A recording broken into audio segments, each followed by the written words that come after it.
நான் இன்றைக்கி Sunday morning அதுமா ஃபிஷ் மார்க்கெட்டுக்கு கிளம்பி போயிட்டேன். After long time fish market, Vanagaram fish market பார்த்திங்கன்னா ஊரில் இருக்க மொத்த கூட்டமும் அங்கே தான் இருக்குது. எங்கே பார்த்தாலும் இறா, நண்டு, மீன் நிறைய குவிஞ்சு கிடந்துச்சு. என்னவன் என்னை கூட்டு போய் சரி நான் இன்றைக்கி உனக்கு ஃபேவரட் ஃபிஷ் வாங்கி தரேன் அப்படின்னு சொல்லிட்டு கூப்பிட்டு போனார். ஸோ நான் கொஞ்சம் எக்ஸைட்டடாக போனேன். எனக்கு ரொம்ப பிடிச்சது சொரா போட்டு செஞ்சு சாப்பிட்ணுன்னு ரொம்ப நாள் ஆசை. வாங்கிட்டு அது போக நண்டு, அப்புறம் 2-3 வெரைட்டிஸ் வாங்கிட்டு உட்காந்து க்ளீனிங் பண்ணோம். ஆனால் அந்த க்ளீனிங் பண்ணுற லேடிஸ் வரிசையாக உட்காந்து ரொம்ப சூப்பராக க்ளீன் பண்ணி கொடுத்தாங்க. ஆனால் இது ஒரு பெரிய ஆக்டிவிட்டி போல். பார்ட் டைமாக நிறைய பேர் வராங்க. ஃபுல்லாக காலையில் 7 மணிலேருந்து செட்டில் ஆகிட்டு உட்காந்துடுறாங்க. ஸோ கொஞ்சம் இன்ட்ரெஸ்டிங்காக விதமான மீன் எல்லாம் பார்த்துட்டு ஆராய்ச்சி பண்ணிவிட்டு ஃபைனலாக ஒவ்வொரு இடத்துலேருந்தும் பார்த்துட்டு நான் கிளம்பிட்டேன். வண்டியில் கிளம்பி வீட்டுக்கு வந்தால் சொராவை நல்லா உப்பு மஞ்சத்தூள்லாம் போட்டு வேக வச்சு எடுத்துகிட்டு க்ளீன் பண்ணி அப்புறம் அது ஸ்கின்னெல்லாம் ஒன்றா பீல் பண்ணிவிட்டு இப்போ நான் குக் பண்ண போகிறேன். ஃபர்ஸ்ட் டைம் நான் இதை செய்கிறேங்க. எப்போ அம்மா நல்லா செஞ்சு கொடுப்பாங்க. அம்மா செஞ்சு கொடுத்து சொரா போட்டு நான் ரொம்ப ரசித்து சாப்பிட்ருக்கேன். அதுக்கப்புறம் என் பொண்ணுக்கு இன்றைக்கி தான் செஞ்சு தரப்போகிறேன். என் பொண்ணு நான் அம்மா செஞ்சு கொடுத்ததை சாப்பிட்றான்னா சாப்பிட்ருவா, மற்றபடி மற்ற யாரும் சாப்பிட மாட்டாங்கன்னு நினைக்கிறேன். ஸோ நான் இன்றைக்கி பார்த்து க்ளீன் பண்ணி ஸ்கின்லாம் பீல் பண்ணிட்டேங்க. அதுக்கப்புறம் அதை நல்லா உதுத்து போட்டு நல்லா ஒரு பொரியல் டைப்பில் அதில் தண்ணி கண்டென்ட் இல்லாத மாதிரி நல்லா புழிஞ்சி உதுத்து நீட்டாக சொரா புட்டை முள் எடுத்துடணும். முள் இருந்துச்சுன்னா பசங்க சாப்பிட்றதுக்கு இது பண்ணுவாங்க. ஆக்சுவலாக இது முள்ளையும் எடுத்துகிட்டு அப்படி பொரியல் டைப்பில் செஞ்சால் ஒரு வேறு லெவலில் இருக்கும். ஹோட்டலுக்கு போனேன்னா ஹோட்டல்லாம் இது மாதிரி செட்டிநாடு ரெஸ்டாரண்ட்ஸ்லாம் போனால் இருக்கும், சின்னோண்டு பவுலில் கொடுப்பாங்க. ஆனால் எனக்கு இது ஸ்நாக் மாதிரி ஃபுல் டே விட்டால் கூட சாப்பிட்டுட்டே இருப்பேன். ஸோ அதை நல்லா க்ளீன் பண்ணிவிட்டு சின்ன வெங்காயம், அதுக்கு தேவையான பூண்டு எல்லாத்தையும் சைமல்டேனியஸாக கட் பண்ணி ரெடி பண்ணிவிட்டு நான் இதை குக் பண்ண ஆரம்பிக்க போகிறேன்.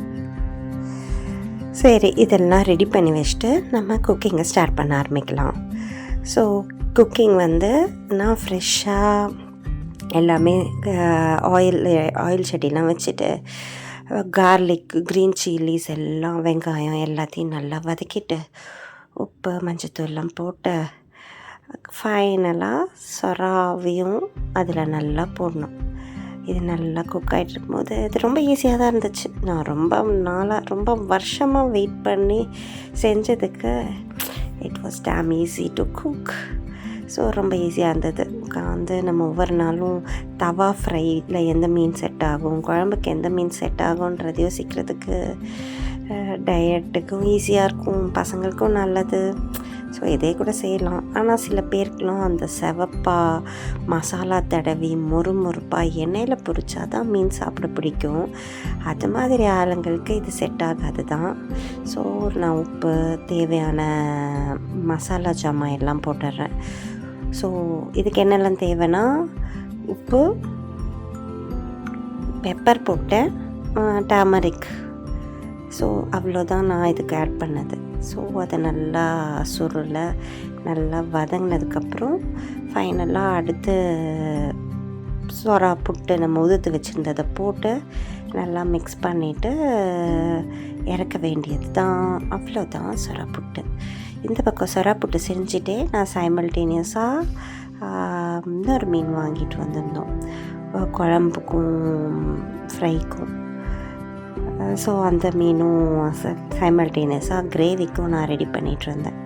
ஸோ இதை ரெடியாக பண்ணிகிட்ருக்கிற டைமில் அந்த கிரேவி குழம்பு நான் அது போக சொல்ல மறந்துட்டேன், எக்கு உடச்சி ஊற்றி அப்படியே ஸ்க்ராம்பிள் மாதிரி பண்ணிட்டு தான் நான் சொரா புட்டை போட்டு அப்படியே இறக்கிட்டு வந்தேன்.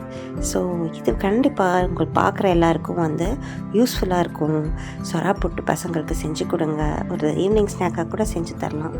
என் பொண்ணுக்கு சாப்பிட பிடிக்கணுமேனு கடவுள்கிட்ட வேண்டிட்டு நான் சமைச்சேன். அதே நேரத்தில் பார்த்தா அவளுக்கு ரொம்ப பிடிச்சிருந்துச்சு. ஸோ சொரா புட்டு சீக்கிரம் ரெடி பண்ணிவிட்டு ஸோ சைமல்டேனியஸாக மெயின் டிஷ் கிரேவி மீன் குழம்பு எனக்கு எப்பயுமே ஒரு மாதிரி நல்லா புளிப்பாகவும் இருக்கணும், தண்ணியாக இருக்கக்கூடாது, லைட்டாக கிரேவியாகவும் இருக்கணும். புளி கரைச்சி விட்டு கூட்டி விட்டு கூட செய்வாங்க நிறைய பேர். ஸோ மீன் குழம்பு ஒவ்வொரு இடத்துலையும் ஒவ்வொரு மாதிரி இருக்கும். ஆனால் நானாக செய்யணும். என் பொண்ணுக்கு நான் செய்கிற மீன் குழம்பு ரொம்ப பிடிக்கும். அதனால் நான் இன்றைக்கி அவளுக்குன்னு வந்து மீன் குழம்புக்கு வந்து தோசைக்கு நல்லாயிருக்கும், இட்லிக்கு நல்லாயிருக்கும். ஸோ மீன் குழம்பு செஞ்சால் அடுத்த 2 நாளைக்கு சமைக்கவே தேவையில்லை. ஸோ நான் புட்டு கார்னிஷ் பண்ணிவிட்டு அதை இறக்கி வச்சுட்டு அதோட that is done. So sura puttu my dream project ரொம்ப நாள் ஆச்சு. ஸோ அது ரெடி ஆகிடுச்சா. ஸோ அதை ரெடி பண்ணி முடிச்சுட்டு அடுத்து கொஞ்சம் கொஞ்சமாக வந்து மற்ற ஐட்டம்னா இந்த பக்கம் வெங்காயம் தக்காளிலாம் கட் பண்ணி ரெடியாக வச்சுட்டு இருந்தேங்க. ஸோ பார்த்திங்கன்னா என்னோடய சொரா புட்டு செம்மையாக ரெடி ஆகிடுச்சு. பவுலுக்கு மாற்றிட்டு இப்போ வந்து மீன் குழம்பு ரெடி ஆகிட்டுருக்கு. மீன் குழம்பு, சொரா புட்டு, அப்புறம் ஃப்ரை இதெல்லாம் ஒன்று ஒன்றா சைமல்டேனியஸாக ரெடி பண்ணிகிட்ருக்கேன் நான். ஸோ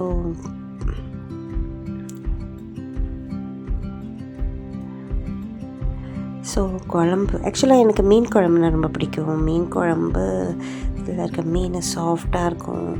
அந்த குழம்பு அப்படியே வடிச்சிட்டு நமக்கு வந்துட்டு டயட் ஃபாலோ பண்ணுறப்போ பீஸ் மட்டும் எடுத்து சாப்பிடுவேன். ஸோ நம்ம ஃபுல்ஃபில்லிங்காக இருக்கும். So fish is my favourite dish.